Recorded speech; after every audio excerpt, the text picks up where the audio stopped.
Today, I'm going to talk to you about inaction or procrastination.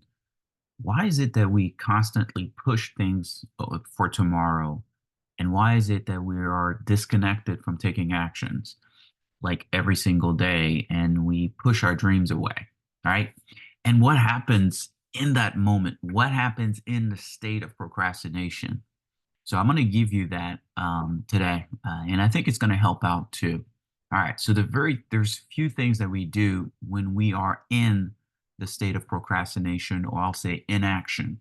The very first thing that we do, we are distracted, but we're distracted by fulfilling our compulsive desire.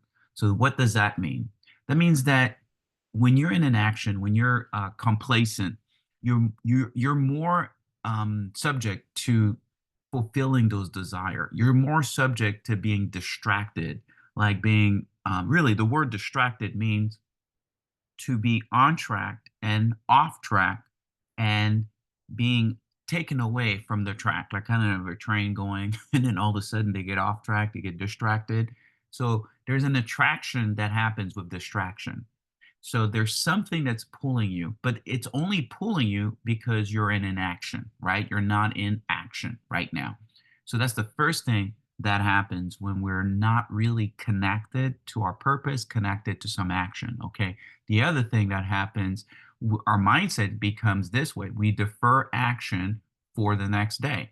We defer taking action for the next day. You might ask yourself, well, what's wrong with that? But when you're deferring taking action for the next day, you're fooling your mind, letting your mind know that, hey, you know what? I am taking action. It's just not happening today. It's going to be tomorrow. So what does that mean? That makes you feel like you're accomplishing something when in actuality, all you're doing is creating false hope. And false hope makes the heart sick. Hope deferred makes the heart sick. It's okay. One last thing that happens after you created these distraction, after you defer, what happens is deepens a cycle of shame and guilt and regret. So that's what happens because you're not doing what you need to do. So now you're feeling that shame, you're feeling that regret. Okay. And if you stay in that state, if you stay in the state, what happens now, you start to create something. You create a dependency on the distraction. You see, when you're distracted, you're going to go and try to make yourself feel better. Or when you're in an action, you have to create some kind of a different energy, a different feeling. So you have this grief of you not taking the action. So you're going to go and find something. It could be just scrolling on social media. It could be having a conversation with somebody you're not supposed to have a conversation. It could be just overeating. It could be overworking. Anything to do to make yourself feel better, feel wanted, feel accepted. Because when you're in an action, you're not feeling none of this stuff, right? So what it does, it creates a dependency on distraction, right? So now you're depending on those distractions because it makes you feel good for a second. The second thing it does, when you cancel today's action, it actually feeds tomorrow's procrastination or inaction. So whenever you're canceling something in here today, like when you're not taking the action, you're producing something tomorrow. What are you producing? More procrastination. What are you producing? More cycle of shame. So it's building up for tomorrow. And lastly, when it comes to staying in that state, you start to convince yourself that failure is your destination. When you start to convince yourself that failure is your destination, it increases you not taking action.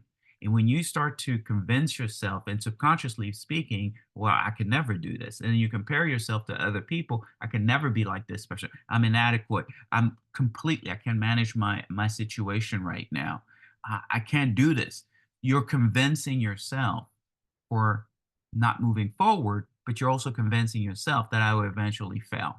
So all of this is caused when we're in an action or when we're procrastinating or when we're in that state. And one of the reasons why the underlying reason is something that we've actually learned growing up. See, growing up for me, when I saw things that I couldn't handle, it was overwhelming. So you see the fight that's going on or whatever is happening around me, whether it be financially, emotionally, spiritually, I can handle it. So what I do is I created an escape route to fantasy land. escape route to not deal. So these procrastination is the same thing as I was just talking about. I was deferring my action for tomorrow. I was distracted, and I was deepening my shame. But I created codependency on my dependency, on distraction. So, what are some of the things that we can do in order for us to just move forward? And I think it's important for us to just, first of all, the first thing we want to do, we want to remember this. Remember that your past inaction does not define your future. I want you to think about it. Your past inaction. So, what happened yesterday? As I told you, yes, you're building up more procrastination for tomorrow if you're not taking action. You're doing all that creates shame. But just understand this: it does not define your future. That doesn't mean tomorrow is defined by today. It might be harder to deal with tomorrow because of our inaction of today, but that doesn't mean that you can't shift and change and create a complete different tomorrow. Because tomorrow is tomorrow, and it has worries of its own. It has all kind of stuff that's going on tomorrow. So just know that, because I know for me sometimes I could think like, man, I've been procrastinating on this project for so long, it doesn't matter anymore, right? Again, I'm convincing myself that failure is my destination. So just understand that. The second thing, what you want to do is you also want to release the need to understand every single detail before you move forward. One of the reasons why we procrastinate a lot is because we want to know the details. We want to know what's going to happen. And the reason why we want to know what's going to happen is because we're afraid of failing. We're afraid of pain. So I want to know everything. So we can't take a risk. See, doors don't open until you walk through or until you show up. There's so many different doors that are there waiting for you, different opportunity on the other side of you actually moving forward. You can't you can't see anything if you're standing still. Okay? So you need to release the need to understand everything, which by the way is the need to control. That is absolutely the need to control. All right. So the last thing you want to do, this is important, is to realign your ID. Because remember, I said your identity could be I'm destined for failure. Your identity could be I'm not good enough. I'm not capable enough. I'm not like so and so. So might as well just not do anything. But so what we got to do is we got to realign our ID to the God who calls us to be free. We have to realign because our identity is always on attack. Because you see, I am not enough is an identity, it's a false identity, but it's our true identity is always on the attack. So that's why I say realign, readjust, figure out, okay, who is that? Who am I right now? Who am I operating by? Who am I operating? What's leading me?